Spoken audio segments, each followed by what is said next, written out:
Hey folks, my name is Brad Martin, and today we are braving the black flies, hiking up the side of this mountain in the middle of nowhere, Vermont, on the search for a hole. Don't know much more about it than that. The landowner who invited us today said that there is a hole with some stone walls. It's not on any old maps. No information on this place. It could be a sinkhole, or it could be the home site to a very wealthy doctor that dropped all of their coins. We're not going to find out until we get there, and we've got a ways to go.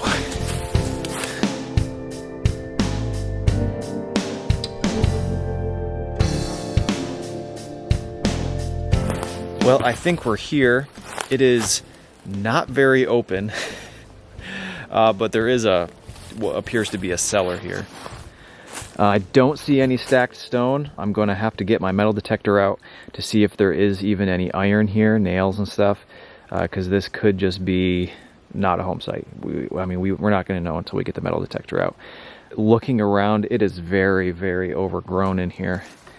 It is going to be tough walking around the hole. Let's get the metal detector out, see if we can find something. Well, I got the machine out. We've got good news. Listen to this.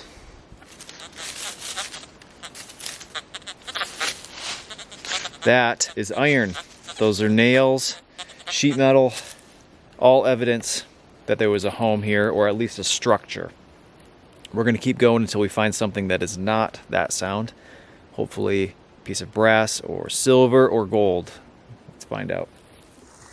All right, well, nothing too exciting here, but man, the bugs are eating me alive. We got our first little artifact here, which is a great sign. This is just a fragment. You can see there's a little hole right here. A giant, giant jingle bell. I don't think I've ever found one this big. That would have been a baseball-sized jingle bell, or crotal bell, they're called. And that's just a piece of one. Obviously, it was a ball. 3 or 4 holes around the top. Somewhere to hang it from up here. And these were attached to wagons and horse harnesses. The wagon or the cart roads coming up through the mountains were only wide enough for one cart. So if you had 2 carts coming from either direction, you wanted to make sure that you could hear the other one coming so that you could pull off. As far as I understand, they don't go backwards very well. So hopefully that's a good sign that they were coming up here on a regular basis on their wagons and lived here a long time. We'll see. Man, I wasn't expecting this when I dug it. Still learning the dais, and a lot of times, flat pieces of iron will sound like really good targets, and I've been digging a lot of that just to learn the machine, and that's what this sounded like. I thought for sure it was going to be iron. I was hoping I didn't break this, but I don't think I did. I'm looking at all of the breaks here, and it would appear they're all old breaks. But it is mostly intact. Look at that, popped it right back in. Look at that absolutely beautiful shoe buckle. Colonial, mid 1700s. Very, very exciting. I haven't actually made it to this side of the cellar yet. I spent most of the time on the other side, which I thought was the front, but you never know. Man, that is incredible. Maybe the other ones around here. There was a bunch of those really loud targets right here, and again, I thought it was like a broken up piece of iron pot or something. Still learning the machine. Goes to show you gotta investigate those targets that you're a little bit unsure about, because it might be a giant colonial shoe buckle. This was probably on a big old boot. Incredible. Well, we're gonna check these other targets. Maybe we'll be right back. Maybe there'll be nothing, but this thing is hard to beat. All right, shoe buckle came out right here. I'll let you hear my headphones. Maybe you can hear it. Again, I thought that was iron before, but we'll see. Very shallow. And assuming it's the other one, I'll be very careful here. Axe head. I'm not complaining about an axe head. I thought it was gonna be another shoe buckle. Still cool. Like I said, they sounded almost the same. I'm sure there were differences in the audio, but again, I'm still learning it. Still a great find. We're gonna set this on a rock, so I'm not carrying it around all day, but we're gonna keep searching this area. Maybe, hey, you know what? Let's make up a little story here real quick. Guy was using his axe, cutting down a tree, lost a shoe buckle, maybe two. We'll see. Bugs are brutal. So I was detecting around. You can see the cellars right there behind me. If you're squeamish, you can turn away, but I found a huge pile of scat right here. And it is big, and it appears to have some hair in it, although I think that might be grass. It's hard to tell. And, you know, judging from the size, that's a bear. And I get asked all the time, aren't you nervous about going up into the mountains because of all the wild animals? Aren't you afraid of, you know, like wolves and stuff? And Vermont doesn't have wolves anymore, unfortunately. Although there are some pretty interesting stories about some goings on with wolves up north, recent as 100 years ago. But we do have bears, black bears, and very large moose and coyotes. But generally they'll all leave you alone unless they have a baby with them and they think that you might be a threat. So there are black bears in the area right now. Appears to be pretty fresh. I do usually carry some protection with me in the form of a handgun, but I don't have one today because I'm going to be heading off into New York later this evening for something else, and I can't bring that with me there, so I don't have it with me today. But we should be fine. I'm far more worried about the bugs. Let's see what else we can find.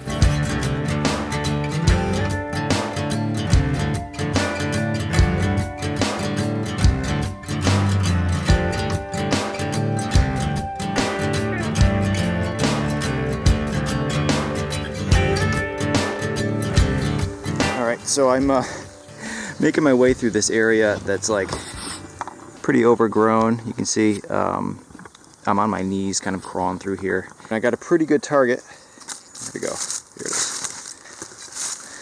So we're going to dig this together. It's pretty good. It's like a high 80s target. Could be a button, but hopefully it's a coin right here. Very shallow. Could I get it with my hands? I got it with my hands. What do we have? Wow, it is a button. It's got a really interesting kind of wire shank on there. It's got a big dome, very reminiscent of the UFO button Eddie found years ago.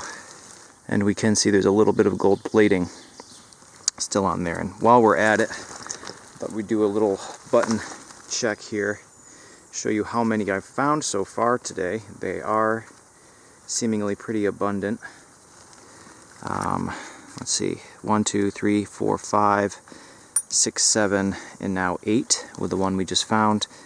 We also did find a couple spoon fragments, which I did not feel was worth showing you.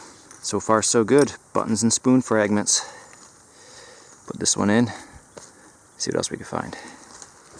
Alright, well you're gonna have to excuse my excitement. I'm not exactly sure what we have here. You can see that it's round. I'm thinking that it's a knee buckle, maybe. But I think it's silver. It might not be. I don't know. Let me get my water out. I don't know. No, it's brass. Bummer. But it's definitely got a silver wash on there. You can imagine they wore short pants, long socks, and these things went on like a strap around the knee area. So there it is. This is a little knee buckle, like a shoe buckle. It's very iconic for the time period. Cloth strap gone through there, worn right below the knee, I believe. There's not much curve on it. This one actually is damaged. You can see that it has a curve that doesn't belong, but All right, calming down now that I know it's not silver. just a silver wash on there. But still, that's an incredible find. All right. Maybe we'll find a match for this, or maybe we'll find a silver one. We'll keep going. All right, well, this isn't anything, extremely exciting, but I thought historically this is a little bit interesting. Earlier today, get this stick out of my face here.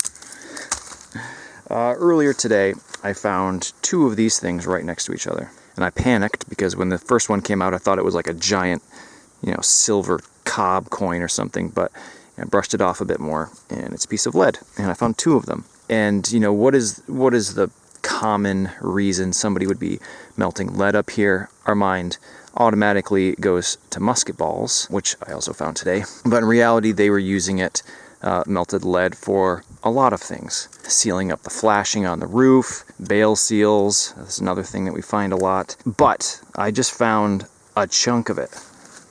Look at this. This is lead. It's extremely heavy. It read super high on the metal detector. And you can see where folks were taking chunks out of it to do whatever it is they were using this for. I suspect you would have bought this in little ingots. This almost looks like it was probably a full size, aside from this bite mark out of it. I mean, like I said, they had lots of purposes for this, including making musket balls, but you don't often find a big old ingot like that. It's pretty cool. I'm gonna set this down so I don't have to carry it all day, and we'll come back for it at the end. All right, well, I'm not too sure what to think about this. I just found another shoe buckle. Look at this, and it's different from the first one I found. I'll have to recheck the hole to see if there's any of the the inner workings, but this one is quite a bit more curved, and it is super sturdy. I'm not going to, but I feel like if I just squeeze this thing as hard as I could, it wouldn't even budge. There may or may not be engraving on there, but two shoe buckles now. It doesn't make a lot of sense to me. We didn't have a name associated with this home. We don't know what their occupation was. We don't know when they got here, when it was abandoned. It's not on any old maps. But judging from the elevation that we're at today, people that lived up this high were generally scraping to get by. Subsistence living, their own farm, maybe selling, shingles or maple sugar. So having what would be considered kind of formal dress doesn't make a ton of sense. It's interesting though. I kind of wish they were two gold coins, but I've said over and over again, shoe buckles are among my favorite things to find, so I'm certainly not complaining. Let's keep going. Maybe we'll find their pairs. Maybe these bugs will die down a bit. See what else we can find.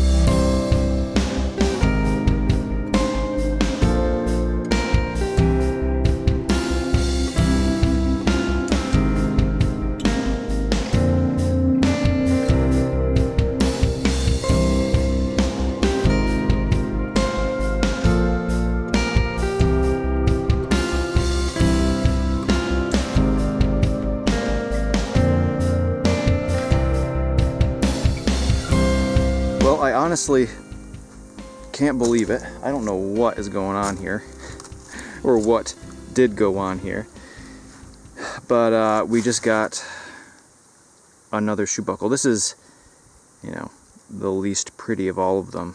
It's really rusted up, has nodules on it. There's no inner workings of it, but that's certainly what it is. Another shoe buckle. Twisted up 3 different shoe buckles at the same site. I think it's probably the most I've ever found in one day. And all being different is kind of throwing me.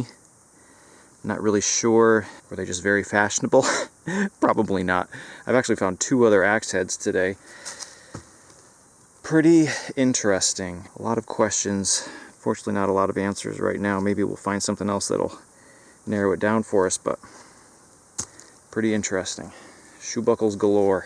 Alright, well, I got a pretty faint target. It was very deep for my little coil here that I'm using. It was just a whisper that I heard, and decided to dig. It was a pretty good target. And it wound up being this big piece of brass. It's pretty heavy. You know, I don't know for sure what it is. It could really be anything. It could be, you know, the butt of like a tool. And I can't help but think that it resembles the butt cap to an old handheld gun. It's probably just me letting my imagination run away and dreaming a little bit, but that sure seems to be what it looks like. There's no engraving or anything on there. And we haven't found any other gun parts today, but probably not. It's probably like an upholstery tack, right? I don't know. I thought it was interesting enough to show. Kind of cool. Let me know what you think it is. Let me know if you agree with me. I can't believe it. We just got another one. Number 4. Let me get these other ones out. Doesn't match that one. I don't know what to think. They're all different. 2 of them. This is the one I just found. It's also, well, you know, it has some shine to it. I'm wondering if this is like a iron with an applied, like pewter or silver wash or something on there. But it makes me wonder if maybe they were a cobbler or a shoemaker, or if they were collecting these things for another purpose, whether that be melting them down for something, or maybe they just liked collecting them. I mean, people collect all kinds of stuff. It's not out of the question people would collect shoe buckles, I guess. Bizarre, but great day. I've mentioned over and over in my videos, these are some of my favorite things to find. Here we are with 4 in one day. We're going to spend a couple more minutes, but if we don't find anything else, I'm happy calling this last shoe buckle our last find. And let's get everything else out and see what we wound up with today. All right, folks, we're going to call it a day. The sun has been kind of coming and going throughout the afternoon, but I just heard some rumbles in the distance, so we're going to get out of here before we get wet or worse, struck by lightning. You know, we found a lot of the very typical colonial artifacts that we find at places like this. Buttons, spoons. Usually we'll find a shoe buckle or 2, but 4 in one day is something that I've never experienced. Very strange, but very exciting. I've got them all laid out here. Let's take a look. All right, look at all the buckles. 5 buckles today. 4 presumably shoe buckles and a knee buckle. They're all in kind of varying states of decay here. We have the 2 on the outside, which appear to be all iron. We have the very, very robust brass one in the middle, and then the complete, albeit broken, beautiful buckle. I'm sure that there'll be some kind of engraving on there, and you know, clearly it displays beautifully. If the landowner doesn't want it, I will gladly take it home and put it in my shoe buckle collection that I'm starting to have here. In the back, one of the 3 axe heads I found, 2 of them were actually in pretty good shape, like that one, and the 3rd one had the back blown out, which happened pretty often. It's usually how we find them. We have 3 spoon fragments here, 14 buttons, all different sizes. We've got this crazy UFO button, all the way up to this big old brass button, and we got a big old tomback button. They're all over the board, all different styles. No pewter though. I guess we weren't quite old enough to have pewter buttons here. Pile of lead over here. Not only the 2 drop, or whatever you call it, splatters, and then of course the big piece of lead, the big ingot underneath. Really, really cool place. I don't know if we will ever get to the bottom of these shoe buckles, why there's so many, but I'm glad we were able to find them. All right, folks, I want to thank you again for watching. I hope you enjoyed this trip as much as I did.